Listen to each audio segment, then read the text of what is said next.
Hey everyone, welcome back to the channel. Thank you for being here. My name is Andrew, coming to you from the beautiful Carolinas. Today's topic is going to be the narcissist needs to control people's emotions. Think about that for a minute. Everyone, if you like the content, please like, subscribe, and share. So the narcissist needs control in any relationship, and one thing that they need control of are your emotions.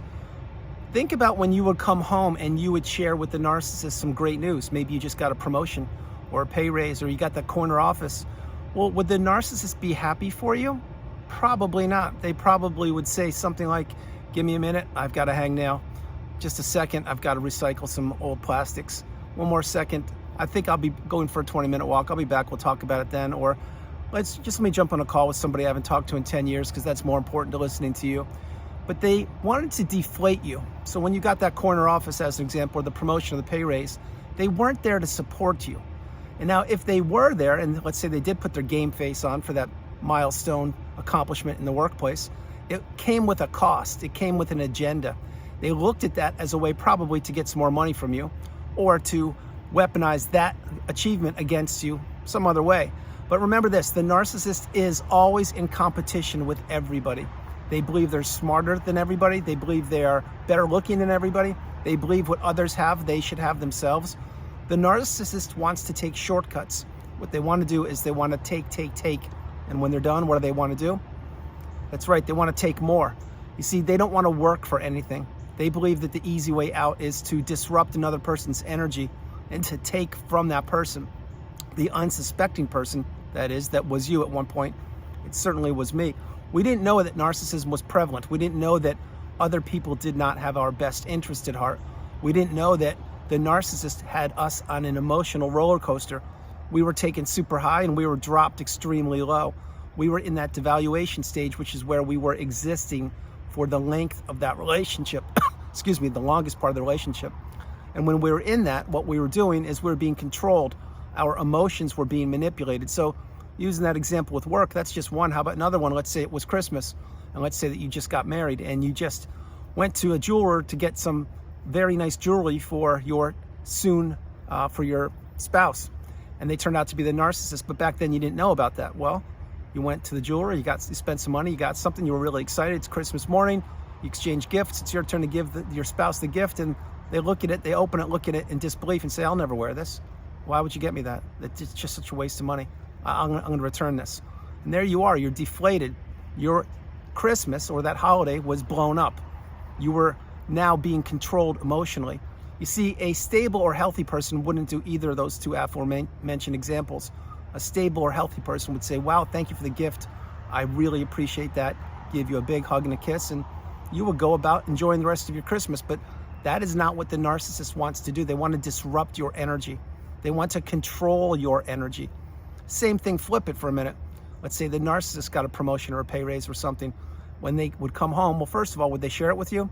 Maybe, maybe not, because maybe they didn't share it with you because now they're making more money, but what they'll do with that extra money that they're now making is they're going to tuck it away in a different bank account that you'll never know about, i.e. financial abuse.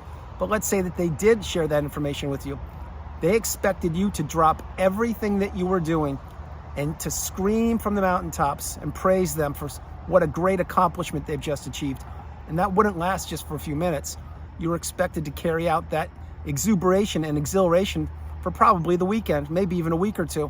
And they would always hold that against you. Remember, if they shared with you, "I got the promotion, you didn't," as an example. Now I'm going back to them being in competition with you and them wanting you to praise their accomplishments. If you didn't get the promotion, well, then they would poo-poo you and say, "Yep, see, you're so weak and frail. You couldn't even get the pay raise. I did it, you didn't." That's why they're always in competition, but they always want to control your emotions. So any accomplishment that the narcissist achieved, whether it be big, small, medium, any size, they always expected you to sing their praises. That's why many times what the narcissist does when they do achieve something is they post it on social media. Now, I'm not saying everybody who accomplishes something posted on social media is a narcissist. I'm saying that's what the narcissist usually does, because they need people to praise them. They need to count the likes. They need to count the thumbs ups. They need to count they need to feel important and better than other people. So that's how they weaponize social media against virtually anybody, and that's how they get other people to enter relationships with them. Let's focus on that for a minute. When you met the narcissist, perhaps you met them on social media. Who knows? Maybe it was a dating app, and my hope is it wasn't, but if it was, I get it. I understand it. Dating apps are cesspools for narcissism. Be very careful if you're on a dating app, I mean. But when you met the narcissist, and let's say you did meet them via social media, you were watching or connecting with them and looking at their profile picture and everything, and they were watching yours, believe me. And then one thing led to another, and maybe you reached out to them or they reached out to you. And then you looked at their fake life via social media and you said, wow, this person has it all. They're going skiing in Montana. They're climbing the Serengeti desert or whatever, and they're going kayaking on the Amazon River. This is amazing.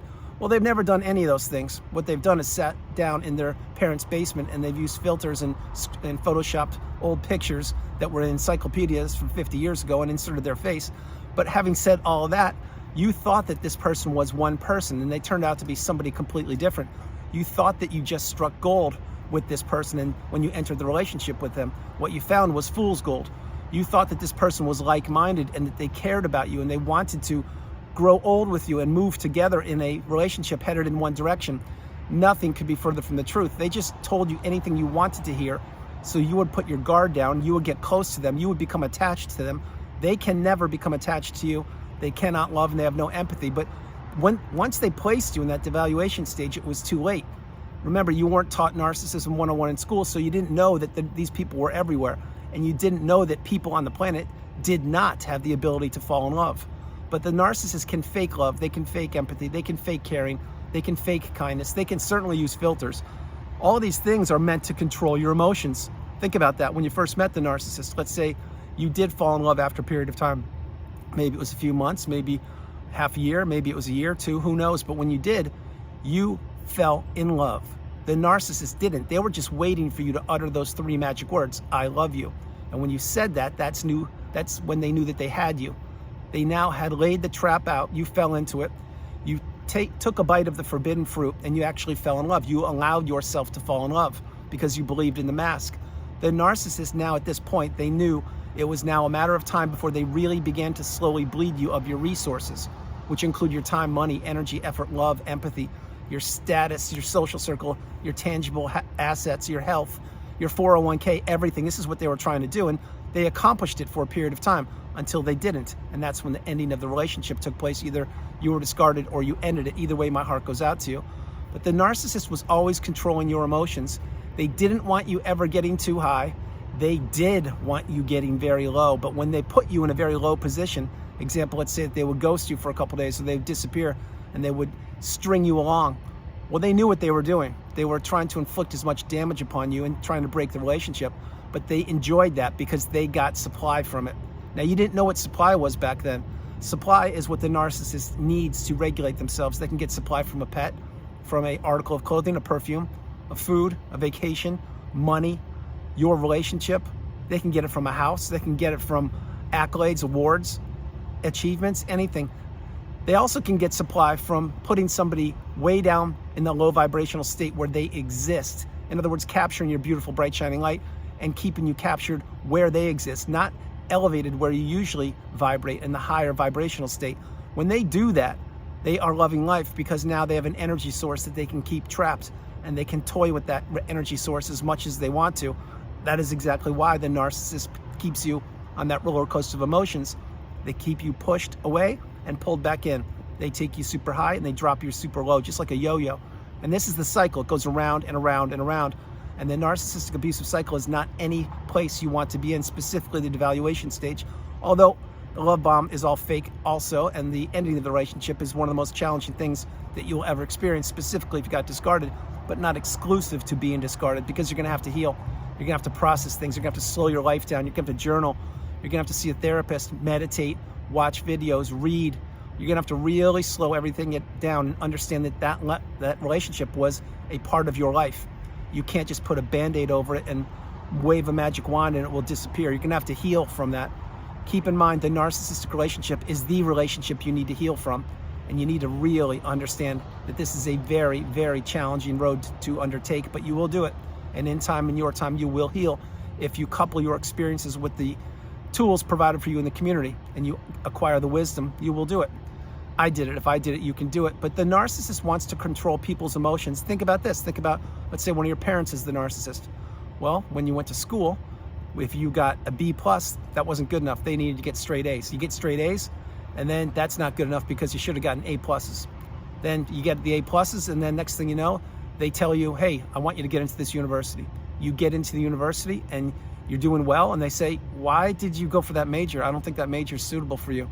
But 3 months ago, when you entered the university, they told you that major would be perfect. It's because the narcissist has moving goalposts. They change their mind any which way the wind blows. And using that analogy, probably one of their friends who their kids is at a different university is in the major that they want you to now transfer into, because they want you to get the same degree as the parent that they're friends with, that their son or daughter is in a different university, that major, because they're in competition with those people. It's got nothing to do with you, but then again, it disrupts your energy. I hope you follow that.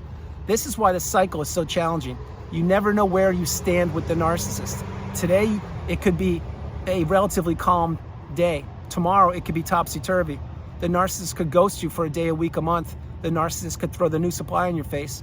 They could claim that they're ill when they're not. They could claim they have no money when they have mountains of it.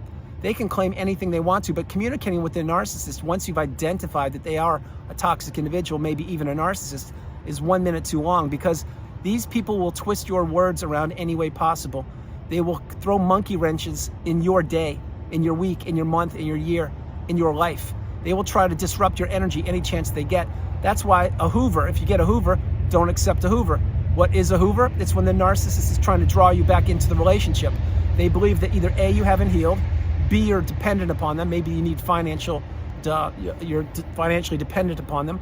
Or C, you're trying to break free from them, meaning you're trying to get divorced or child custody or something.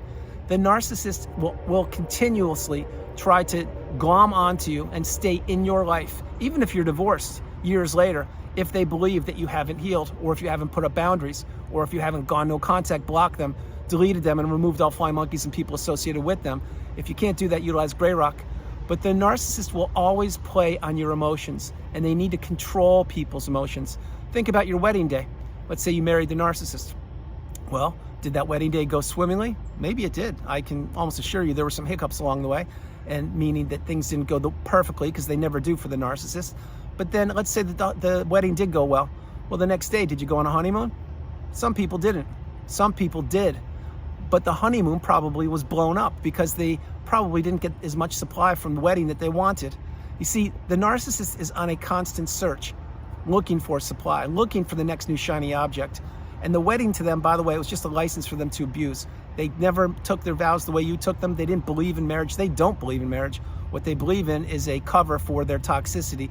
And if they can appear that they are married to the outside world by a sheet of paper or a ring, yet take that ring off whenever they are by themselves and appear single to look for your replacement, i.e. the new supply, they will do that every chance they get. Think about your wedding ring. That's another one. Let's say you took vows. You believe in your vows you took. Well, you wore your wedding ring proudly, didn't you? Of course you did. That's what you're supposed to do. Well, many times the narcissist would say, oh, I lost it. I misplaced it. I need to take it off because I'm at work and I can't wear it when I'm at work. And then you would say to yourself, why would you do this? You took vows. That's what the wedding ring is.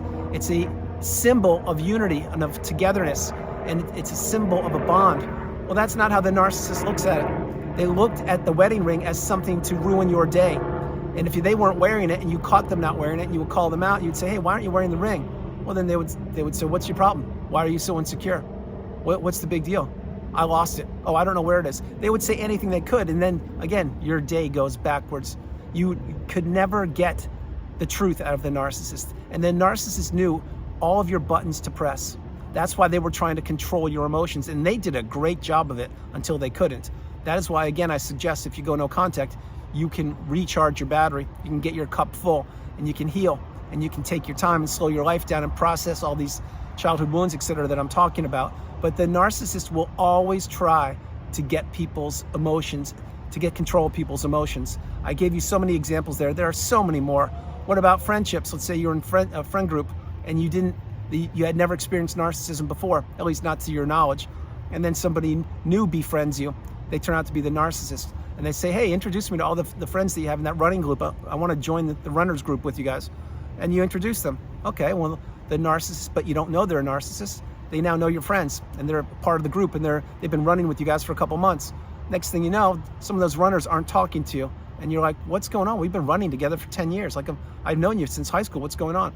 And then they're just, no, I just don't have the time anymore. Things are different. Well, what's going on there is you're experiencing a smear campaign, but you don't know anything about it. And now, eventually, maybe the narcissist booted you out of your own running group, and the next thing you know, you're isolated.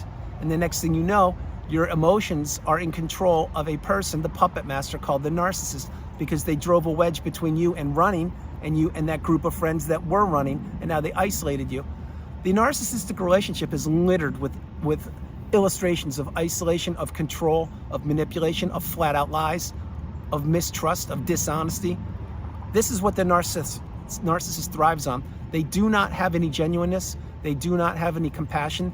They do not have any substance to them. The narcissist is a shallow, hollow being. All they do is mimic back and steal other people's identities, other people's hobbies, other people's spouses, other people's relationships, other people's purposes. That's what they do. The narcissist is one big empty shell, and they know it. And the narcissist will always look for new sources of supply, or the next new shiny object, or they will recycle former sources of supply who haven't healed, or perhaps those people themselves are toxic. Either way, the narcissistic relationship is the relationship you need to heal from, and the narcissist needs to control people's emotions. It's with their children, with their parents, with their neighbors, with their coworkers, with their bosses, with the people that are new in the company, with people in hobby groups and religious organizations, on planes, trains, automobiles, everywhere. This is what the narcissist looks to do.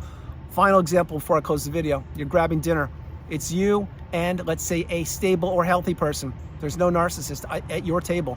Thank goodness. But you're having a dinner, and all of a sudden somebody in the corner is making a scene, and they're now berating the wait staff, and that maybe they're complaining that there's 2 ice cubes in their glass when there should be 3, and they're making a real big deal about it. And then it's getting a little too noisy and boisterous, and this person can't be calmed down. Who do you think that person is? Bingo. Most likely a narcissist. At the very least, someone who can't control their emotions, and they're trying to control that restaurant's room. They're trying to control the wait staff. They're trying to control if they can get a free meal out of that. They're trying to disrupt your dinner with a stable or healthy person. This is what happens all over the globe. It's probably happening right now. As a matter of fact, I'm sure it is. But the narcissist needs to control people's emotions. They want to disrupt people's energy. They don't want people having peaceful, serene, calm, pleasant existences.